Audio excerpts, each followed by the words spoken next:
ಇಲ್ಲ, ಬೆಳ್ತಂಗಡಿಯಲ್ಲಿ ಅದೇ ನಿನ್ನೆ ಕೇಸ್ ಆಗಿತ್ತಲ್ಲ, FIR ಆಗಿತ್ತಲ್ಲ, ಅದರದ್ದು ವಿಚಾರಣೆ ಇತ್ತು, ನೋಟಿಸ್ ಕೊಟ್ಟಿದ್ರು, ಅದಕ್ಕೆ ಅಟೆಂಡ್ ಆಗಿ ಬಂದೆ. Okay, thank you. ಬೇರೆ ಏನಿಲ್ಲ. ಸರಿ, ಒಂದು ನಿಮಿಷ. ಹಾಂ, ಅದನ್ನು ನಾವು ಸ್ವಾಗತಿಸ್ತೇವೆ. ಅದು ಒಳ್ಳೆ ಬೆಳವಣಿಗೆ.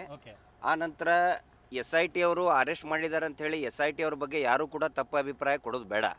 ಯಾಕಂತ ಹೇಳಿದ್ರೆ SIT ತನಿಖೆ ಮಾಡೋದಕ್ಕೆ ಸಂಪೂರ್ಣ ಅಧಿಕಾರ ಹೊಂದಿದೆ, ನಿರ್ಧಾರ ತಗೊಳ್ಳೋದಕ್ಕೂ ಕೂಡ ಸಂಪೂರ್ಣ ಅಧಿಕಾರ ಹೊಂದಿದೆ.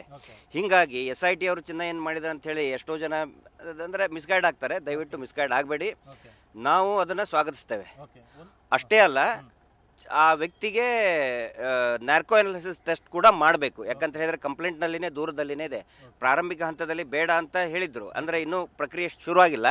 ಈಗ ಒಂದು ಹಂತದ ಪ್ರಕ್ರಿಯೆ ಮುಗಿದು ಹೋಗ್ಬಿಟ್ಟಿದೆ. ಅನೇಕ ಕಡೆ ತೆಗೆದಿದ್ದಾರೆ, ಕೆಲವೊಂದಿಷ್ಟು ಕಡೆ ಸಿಕ್ಕಿದೆ. ಸೊ ಈ ಹಂತದಲ್ಲಿ ನ್ಯಾರ್ಕೋ ಅನಾಲಿಸಿಸ್ ಟೆಸ್ಟ್ ಮಾಡಿ ಸತ್ಯಾಸತ್ಯತೆ ಹೊರಗಡೆ ತಿಳಿಸುವಂಥದ್ದು SITಯ ಒಂದು ಜವಾಬ್ದಾರಿ ಆಗಿರ್ತದೆ. ಹೀಗಾಗಿ ಈ ಬೆಳವಣಿಗೆಯನ್ನು ನಾವು ಸ್ವಾಗತಿಸ್ತೇವೆ. ಈ ಬೆಳವಣಿಗೆ ಆಗಬೇಕಾಗಿತ್ತು.